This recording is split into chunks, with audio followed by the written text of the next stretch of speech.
Hi everyone. अब हम लोग को लास्ट हेडिंग देखनी है बेसिक कॉन्सेप्ट्स की, और वो है maximum marginal rate of tax.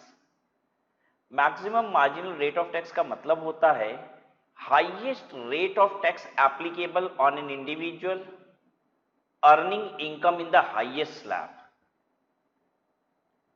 मतलब अगर आपके ऊपर हाईएस्ट स्लैब अप्लाई होता है, ठीक है, तो एक बात बताइए, आपका ज्यादा से ज्यादा टैक्स रेट कितना हो सकता है? तो ज्यादा से ज्यादा टैक्स रेट कब होगा? When my income is even more than 5 crore. तो मुझे 30% का टैक्स देना पड़ जाएगा, उस पर 37% का सरचार्ज देना पड़ेगा और 4% का सेस देना पड़ेगा। इन सब को मिला के इफेक्टिव रेट ऑफ टैक्स क्या आ रहा है निकाल लीजिए, यही कहलाता है maximum marginal rate of tax. आइए आपको सिखाते हैं। देखिए जो टैक्स रेट है वो कितना है? हाईएस्ट 30%। अब इस पे आप जोड़िए सरचार्ज, हाईएस्ट वाला। हाईएस्ट कितना है? 37%।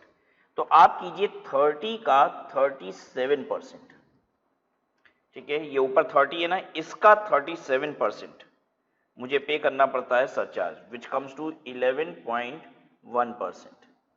Now health and education cess at the rate of 4%, वो किसका होता है? इन दोनों का मिला के।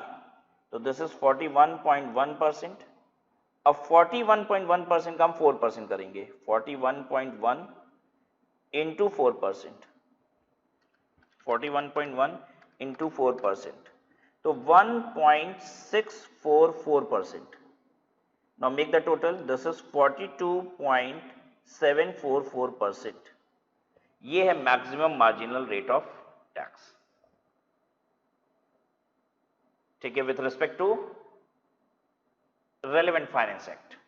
तो रीडिंग भी कर लीजिए इसकी। Maximum marginal rate to mean the rate of income tax including surcharge on the income tax if any applicable in relation to the highest slab of income as specified in the finance act of the relevant year।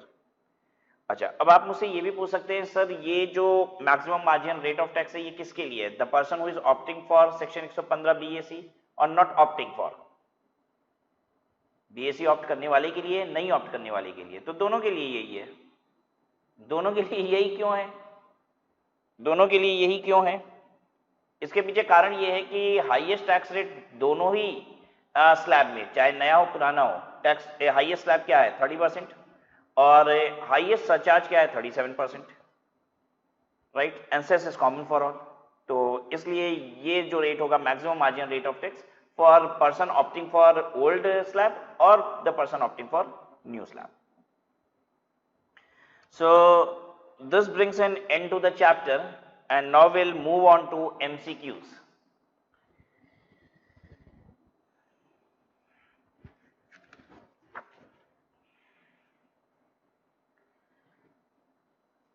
So I need your 100% participation in this.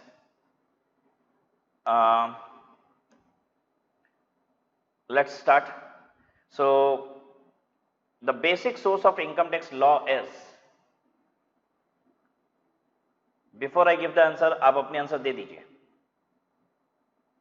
The basic source of income tax law is Income Tax Act 1961, circulars or notification issued by CBDT, judgment of court, none of the above. This Income Tax Act 1961.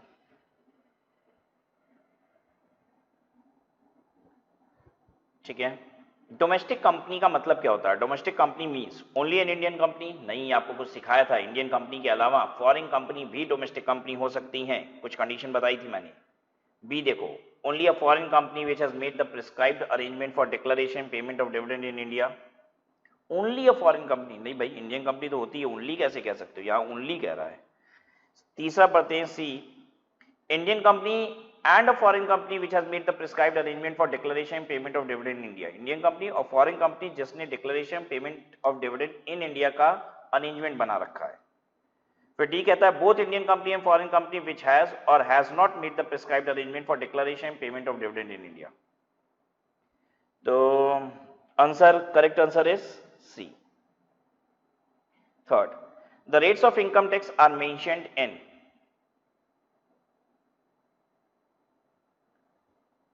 The rates of income tax are mentioned in, income tax का rate कहां पे mentioned है? Income tax act 1961 में, annual finance act में, दोनों में income tax rules में। तो rate of income tax are mentioned in income tax act 1961। अच्छा, रेट ऑफ इनकम टैक्स आता कहां से, मैं आपको बताऊं, रेट ऑफ इनकम टैक्स आता है फाइनेंस एक्ट से, ठीक है। लेकिन फाइनेंस एक्ट में जितनी भी बातें होती है वो कहां इनकॉर्पोरेट कर दी जाती है? इनकम टैक्स एक्ट 1961 में। तभी तो मैंने बताया कि फाइनेंस एक्ट में जो भी बातें आती है ना वो परमानेंट चलती है, वो किसी एक साल के लिए नहीं होती, वो परमानेंट होती है, अनलेस एक दूसरा फाइनेंस एक्ट उस बात को चेंज ना कर दे। तो whatever comes into a finance act goes where it makes correction where into income tax act 1961. So if I talk कि income tax rate कहां पे है, तो आया तो फाइनेंस एक्ट से है, लेकिन वो income tax act 1961 में भी incorporate कर दिया गया है। So the answer is both, right? Look at question number 4. The surcharge applicable in case of an individual is, okay, just tell me one thing. When you answer an MCQ question, what do you exactly do? क्या आपको 4 answer जो दिए हुए हैं उसमें से जो सही आंसर है वो ऑप्ट करना है, सेलेक्ट करना है? ऐसा नहीं है। एक बात ध्यान दीजिए, आपको सही आंसर ऑप्ट नहीं करना होता, आपको चारों में से जो बेस्ट आंसर है वो ऑप्ट करना होता है। At times you will find कि आपको 4 आंसर दिए हुए हैं और चारों के चारों सही हैं, इन वन और द अदर सेंस चारों के चारों सही हैं।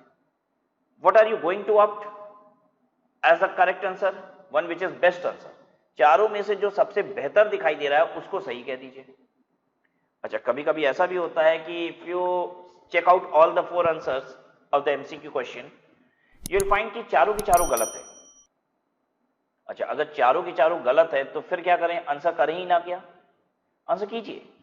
इन चारों में से जो सबसे बेहतर दिखाई दे रहा है, ठीक है, जो ज्यादा परफेक्ट दिखाई दे रहा है, ठीक है, हालांकि इम्परफेक्शन सब में है, लेकिन फिर भी जो बेस्ट परफेक्ट दिखाई दे रहा है उसको आप सही आंसर कहेंगे।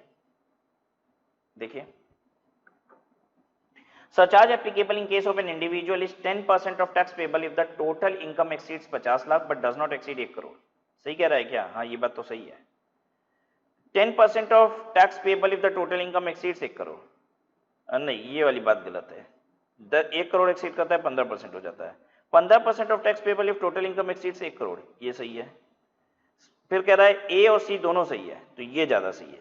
बेस्ट आंसर ये है। क्या ए सही है? हाँ, सी भी सही है, but the best answer is D, जो कहता है कि ए और सी दोनों सही है। क्वेश्चन 5 है, in respect of non resident SSC who is of the age of 60 years और more but less than 80 years at any time during the previous year 2021, basic exemption limit क्या है? अगर 115 बीएससी ऑप्ट कर रहा है तब तो 2.5 लाख है, अगर 15 बीएससी नहीं ऑप्ट कर रहा है तब 5 लाख है। तो अच्छा, नहीं, एक सेकेंड, अगर ये रेजिडेंट एसएससी की बात करता तब हम ऐसा बोलते। अगर हम रेजिडेंट एसएससी की बात कर रहे होते तो इस तरीके से बोला जाता कि 115 बीएससी ऑप्ट कर रहा है कि नहीं कर रहा है।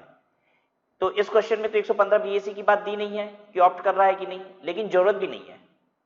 जरूरत क्यों नहीं है? क्योंकि वो बात कर रहा है नॉन रेजिडेंट की। अगर नॉन रेजिडेंट की बात करें तो 115 बीएससी न्यू स्लैब में तो 2.5 लाख सभी के लिए होता है, और ओल्ड स्लैब में भी नॉन रेजिडेंट के लिए तो 2.5 लाख ही होता था। तो basic exemption limit of 2.5 lakh is available. Question नहीं बता रहा 115 बीएससी, और हमें चाहिए भी नहीं। सबको क्लियर हुई ना ये बात? अगर यहां पे नॉन रेजिडेंट की जगह रेजिडेंट एसएससी बोला होता तो we were required one thing, what? whether the SSC is opting for section 115 BAC or not.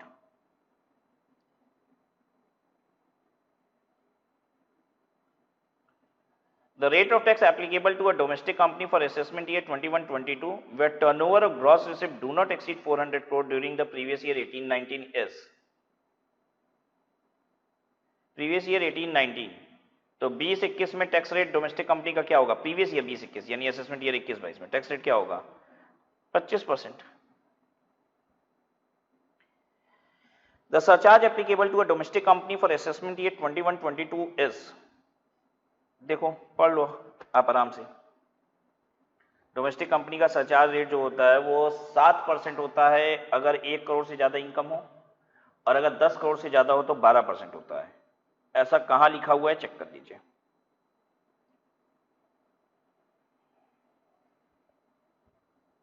D is the correct answer.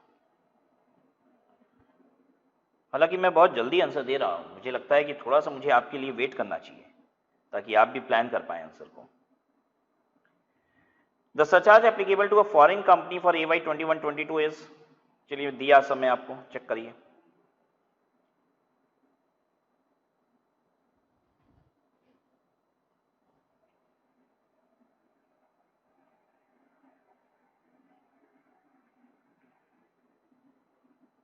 बताइए surcharge applicable to a foreign company क्या होगा?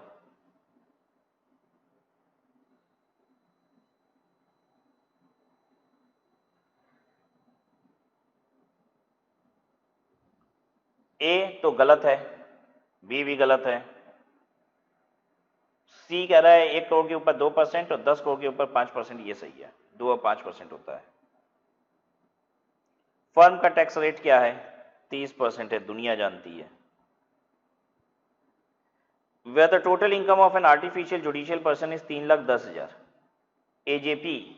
AJP का slab rate होता है, वो पुराना वाला स्लैब लगेगा, नया वाला जो स्लैब है ना वो इंडिविजुअल एचयूएफ के लिए होता है, याद है ना? अब पुराना वाला स्लैब जो होता था वो individual HUF, AOP, BOI, AJP, इतने सारे लोगों के लिए था। तो एओपी, बीओआई, एजेपी के लिए आज भी पुराना ही स्लैब है। इनकम टैक्स पेबल कितना होगा और सरचार्ज पेबल कितना होगा? अच्छा 3,10,000, तो निकालो भाई, 3,10,000 रुपया हो गया, 2.5 लाख तक टैक्स फ्री, 2,50,000 एक से लेके 3,10,000 रुपया, 60,000 रुपया, 60,000 का 5%, 3,000 रुपया, 3,000 रुपया टैक्स बना। सरचार्ज कितना बनेगा अब इस पे? सरचार्ज कुछ नहीं बनेगा, सरचार्ज कुछ भी नहीं बनेगा, सरचार्ज 50 लाख रुपए के ऊपर बनता है, तो 3,000 रुपए का टैक्स और सरचार्ज। अच्छा अब कैसे मुझे समझ में आ रहा है कि सेस जोड़ना है नहीं जोड़ना है? इनकम टैक्स पूछ रहा था, तो आपके मन में आ सकता है सर सेस जोड़ के बताइए। अरे आंसर देखिए, आंसर में सेस जोड़ने के बाद वाला आंसर है ही नहीं, तो हमको तो जो बेस्ट आंसर है वो निकालना है ना। हमारा आंसर मैच हो गया, ये है करेक्ट आंसर। हम कभी भी ये कह सकते हैं कि एमसीक्यू में नहीं भाई चारों गलत है, चारों नहीं गलत हो सकता, आपको एक तो सही करना ही पड़ेगा, ठीक है?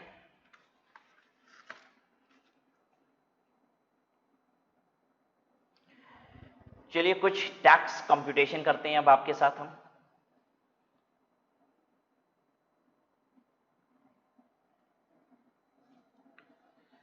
Question 1, a resident individual Mr. A age 35 years has gross total income of 9,65,000, has gross total income, please be very alert, GTI है।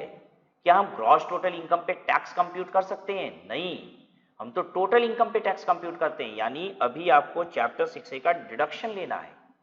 Calculate tax on it, individual opted for section 115 BAC, individual ने opt किया है section 115 BAC। जब individual section 115 BAC opt किया होगा तो आपको बड़े अच्छे से ये बात पता है कि चैप्टर 6A का डिडक्शन मिलेगा ही नहीं, ठीक है?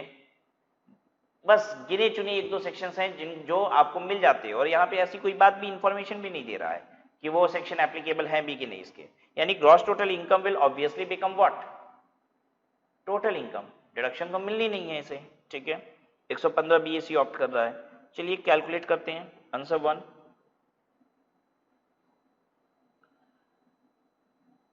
Gross total income 9,65,000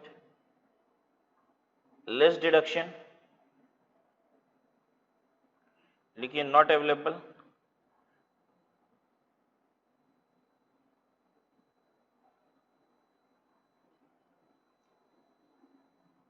total income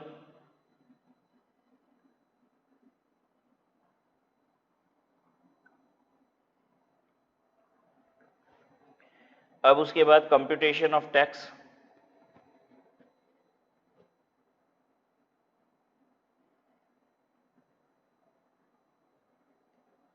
zero से रुपये 2,50,000 तक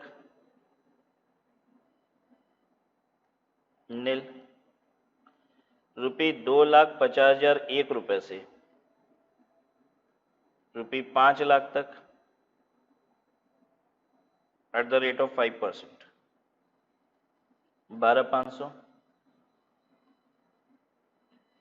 रुपये 5 लाख 1 रुपए से लेके ₹7,50,000 तक 2.5 लाख रुपए के एक एक स्लैब बने हुए हैं, देखा है ना आपने। अब 5% से रेट बढ़ जाती है, 5 के बाद 10% आ जाएगा, 25,000। ₹7,50,000 ₹1 से लेके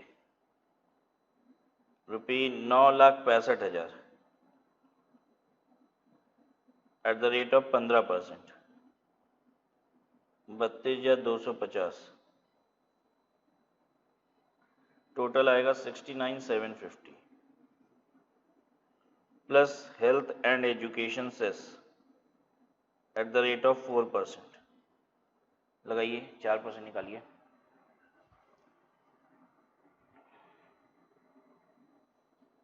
$2,790 make the total and this is your tax payable 72,540।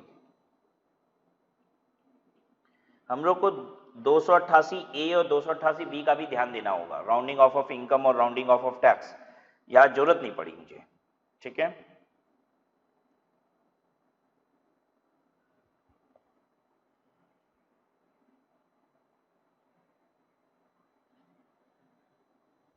ये टैक्स असेसमेंट ईयर कौन सा कैलकुलेट कर रहे हो, असेसमेंट ईयर 21-22, ठीक है।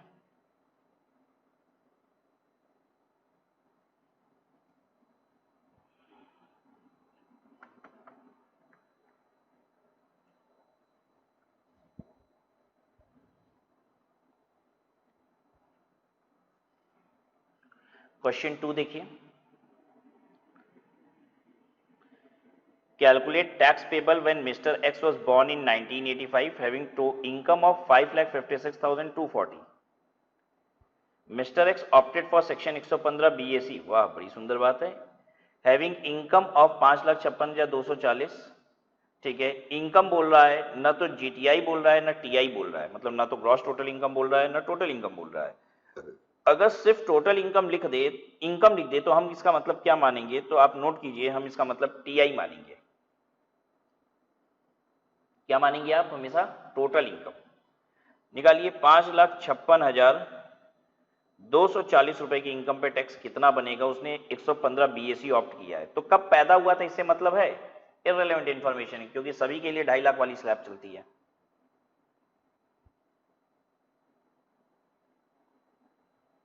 Answer 2, total income 5,56,240, calculation of tax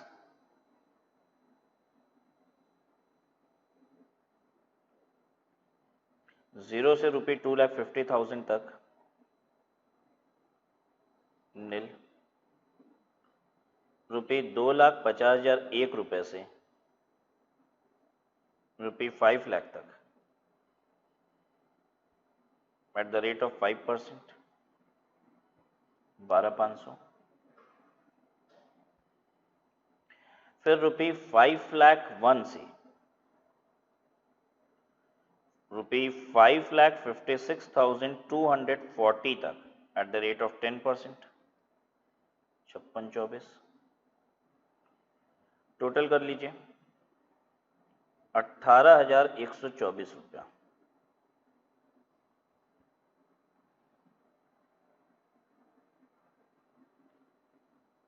अब जरा सोच लेते हैं, रिबेट मिलेगा क्या, नहीं मिल सकता, क्योंकि टोटल इनकम 5 लाख से ज्यादा है। सरचार्ज सोच लो भाई, सरचार्ज भी नहीं लग सकता क्योंकि इनकम 50 लाख रुपए से कम है।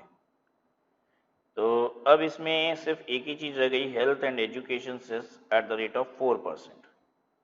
देख लो भाई 4% कितना आएगा,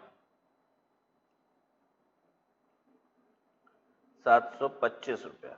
अच्छा, पैसे में नहीं लिखना, कभी भी पैसे में आएगा ना तो पैसे में तो कोई फिगर लिखना ही नहीं, जब टैक्स कैलकुलेट कर रहे हो तो भी बीच में कहीं भी पैसा तो लिखना ही नहीं है। पैसा तो ऑटोमेटिक 50 पैसे के टर्म्स में राउंड ऑफ करते जाना, हर लेवल पे कहीं भी पैसा नहीं आना चाहिए, ठीक है।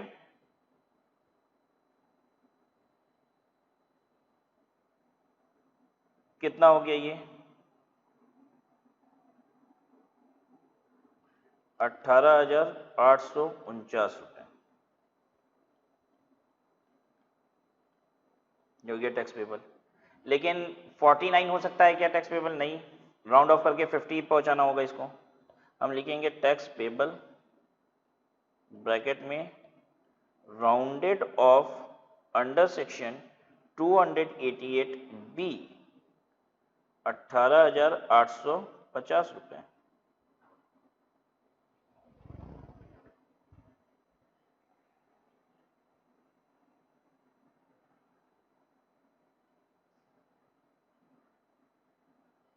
ठीक है, tax payable rounded off under section 288B 18,850 रुपए।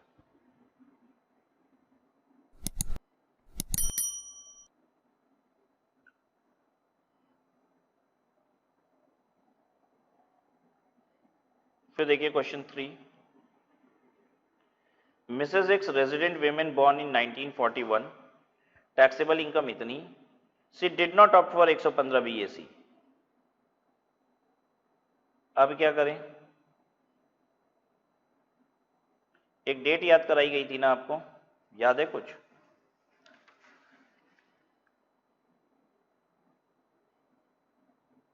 एक 4/41 के पहले अगर पैदा हुआ है तो ठीक है, तो इस क्वेश्चन में यही था ना, 1/4/41 के पहले पैदा हुए तो डेट,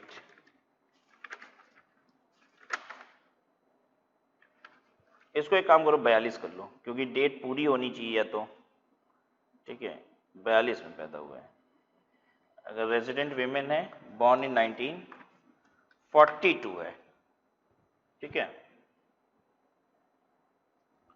115 BAC ऑप्ट नहीं किया है तो 3 लाख रुपए वाला स्लैब मिलेगा इनको, 3 लाख रुपए वाला स्लैब मिलेगा। कर लेंगे सॉल्व आप?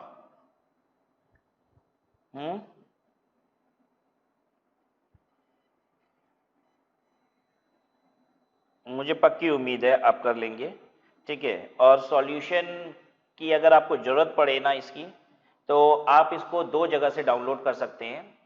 एक तो हमारी वेबसाइट है www.studyathome.org, इसमें आपको ना फ्री डाउनलोड्स टैब में मिल जाना चाहिए। जरूरत पड़े तो, ये नहीं कि हमारा काम हो रहा है तो भी हम सॉल्यूशन देख रहे हैं, नहीं भाई, सॉल्यूशन देखने की आवश्यकता तब है जब मेरा क्वेश्चन का आंसर नहीं आ रहा है, ठीक है, यानी पहले आप सॉल्व करेंगे। और दूसरा, इस वेबसाइट पे भी आपको देखने को मिल जाएगा onlinelearn.org पे। इसमें क्या होगा, ये एक प्रोडक्ट की तरह होगा, इनकम टैक्स में ये एक प्रोडक्ट की तरह दिखाई देगा एट ₹0। तो यानी फ्री में आप इसको एक्सेस कर पाएंगे, ठीक है। दोनों जगह देख लीजिएगा, किसी एक जगह ना मिले तो दूसरी जगह ट्राई मार लीजिएगा, ठीक है। तो there you can get the solution in case you are finding it difficult to get answer which is written, क्योंकि आंसर तो मैंने दे ही दिया है, आपने देखा आंसर मैंने दे ही दिया है।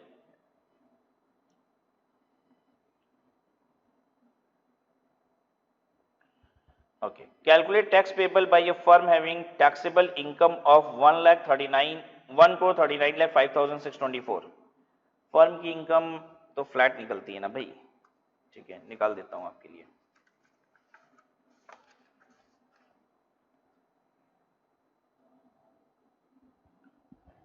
आंसर 4।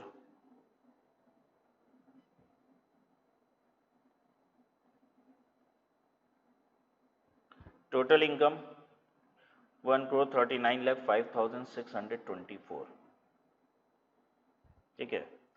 अब राउंडिंग ऑफ करनी पड़ेगी कि नहीं? करनी पड़ेगी, 10 के मल्टीपल में होना चाहिए टोटल इनकम।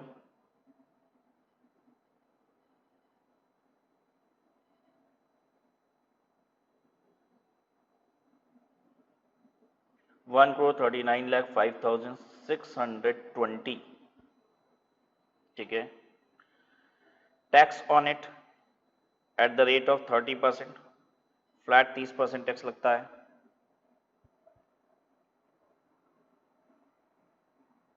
कितना आएगा? 41,71,686 प्लस इस पे सरचार्ज जाएगा eight the rate of 1 crore से ज्यादा इनकम है ना, 12% का सरचार्ज। फर्म में एक रेट है ही है सरचार्ज का वैसे भी। कितना आ रहा है 12% इसका? 500602 जोड़िए 4672,288, ठीक है, plus health and education cess at the rate of 4%। अच्छा एक बात बताइए, रिलीफ के लिए भी ट्राई करें, क्या हो सकता है रिलीफ मिल रहा हो? 1 करोड़ से ऊपर इनकम है, जब भी सरचार्ज लगता है रिलीफ भी मिलता है? नहीं, अरे कितना टैक्स बढ़ जाएगा? 1 करोड़ से बहुत ऊपर है इनकम, 40 लाख रुपए ऊपर है, 1 करोड़ 39 लाख है, ठीक है। सरचार्ज का रेट होता है 12%। सरचार्ज, पूरा सरचार्ज ही कितने का है? 5 लाख है। अरे भैया पूरा सरचार्ज ही 5 लाख है, तो सरचार्ज की वजह से कितना टैक्स बढ़ गया? 5 ही लाख ना बढ़ा है, इनकम तो मेरी 40 लाख रुपए के आसपास बढ़ी हुई है, तो टेंशन लेने की जरूरत नहीं है। जब आपको दिखे कि जो आपने सरचार्ज निकाला है ना वो ज्यादा दिख रहा है, भाई इनकम 1 करोड़ से कम बढ़ी है, तो फिर दिमाग लगाइए।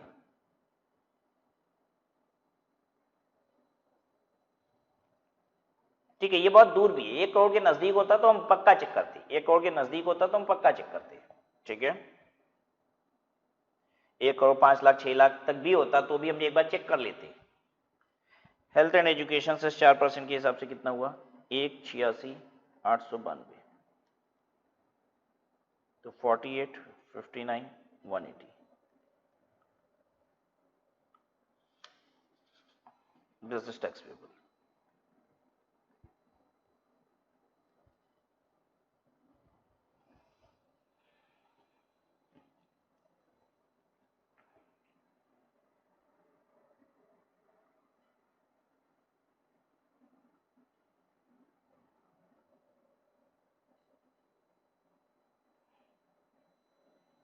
बताइए क्लियर है ये?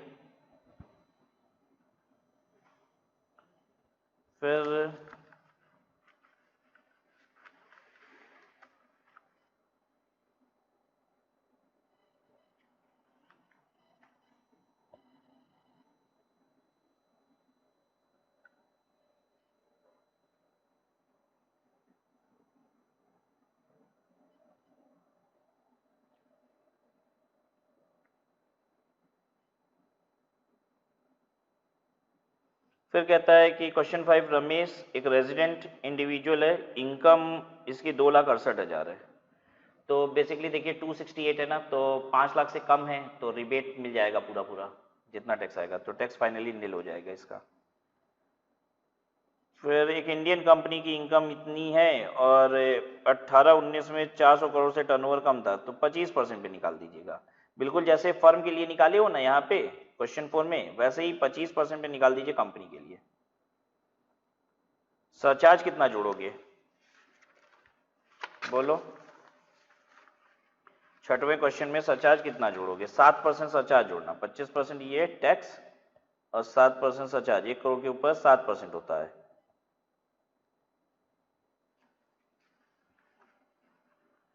फिर क्वेश्चन 7 है कि इनकम इतनी है, नॉट ऑप्टेड फॉर 115 BAC। अच्छा, तो यानी पुराने वाले स्लैब से करना है, 1988 में पैदा हुआ था, तो इसकी टैक्स की कैलकुलेशन करना 2.5 लाख तक नील वाला, 2.5 लाख तक नील वाला।